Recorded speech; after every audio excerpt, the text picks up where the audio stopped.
योग में आत्मस्वरूप में बन के आत्मस्वरूप में स्थित होके सबसे पहले ये कार्य करिए कि देह और देह के संबंध, भावातीत मतलब भावनाएं मतलब किससे जुड़ी है, हमारे कनेक्शन वाली आत्माओं से जुड़ी है, देह वाली आत्माओं से जुड़ी है। देह वाली आत्माएं स्मृतियों से नहीं जाती है, उनमें आसक्ति डूबी हुई है, आसक्ति में रहते हैं। आंखें बंद करते हैं, योग लगाते हैं तो अचानक से मामा चाचा याद आ जाते हैं, भाई बहन याद आ जाते हैं, दुनियादारी याद आ जाती है। तो उस समय आपको भावनाओं से परे भावातीत बनना ही सबसे पहला उसका पाठ क्या है, नष्ट मोह बनना पड़ेगा। कर्मातीत बनना है तो पहले देह और देह के सर्व संबंधों को भूल के, इसलिए बापू जी ने कहा सबको भूलो, देह और देह के सर्व संबंधों को भूल जाना है, छोड़ने की बात नहीं करी है, भूलने की बात करी। तो फिर आप त्रिगुणातीत में प्रवेश करोगे और फिर कर्मातीत अवस्था की आपकी यात्रा शुरू होगी। बीज रूप अवस्था की बापू जी ने बात करी कि आत्मा की अंतिम अवस्था है बीज रूप अवस्था। आत्मा जब पूर्णतः निर्गुण निराकार भावातीत हो जाती है, जब उसके पांचों शरीर चार्ज, सूक्ष्म कारण, महाकारण, परम महाकारण शरीर चार्ज हो जाते हैं, तब आत्मा बीज रूप अवस्था में आ जाती है। बीज रूप अवस्था क्या है, आत्मा अब संसार में क्रिया नहीं करती, केवल स्थिति बन जाती है एक। वहाँ आत्मा परमधाम की स्थिति में बैठती है, शरीर में रह के भी अव्यक्त और पूर्ण निराकार अवस्था में है।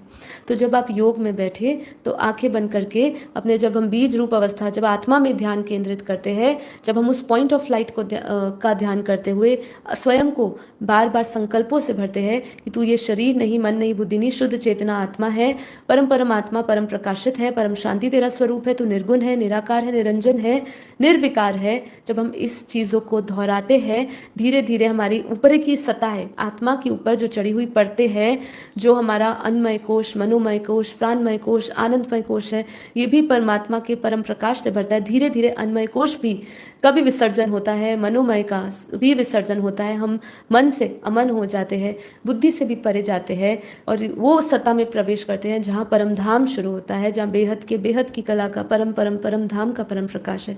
उस स्थिति में हम बीज रूप अवस्था में, परम शांति में बस उस तरह ही स्थित हो जाते हैं और धीरे धीरे वो परम शांति की स्थिति में भी हम सीधा सिर्फ एक बाप दूसरा ना कोई रह जाता है। ये आपकी पूर्ण निराकार अवस्था होती है। दोनों में तो परिवर्तन सिर्फ और सिर्फ ज्ञान से ही आएगा, भक्ति से नहीं आएगा। भक्ति से हो सकता है मन थोड़े समय के लिए आपका निर्मल हो जाएगा, थोड़ी देर के लिए अच्छा महसूस कर सकते हो, पर पूरे समय उस निरंतर कर्म योग करना है तो ज्ञान की आवश्यकता है। फिर यहाँ पे क्या कह रहे हैं, भक्ति मार्ग में बापू जी ने कहा रिग्रेशन सेशंस की जरूरत नहीं, PLR पास्ट लाइफ में जाने की जरूरत नहीं, बीज रूप अवस्था में स्थित रहने की जरूरत है। योग बल से ही विकर्म विनाश होगा, माफी से नहीं।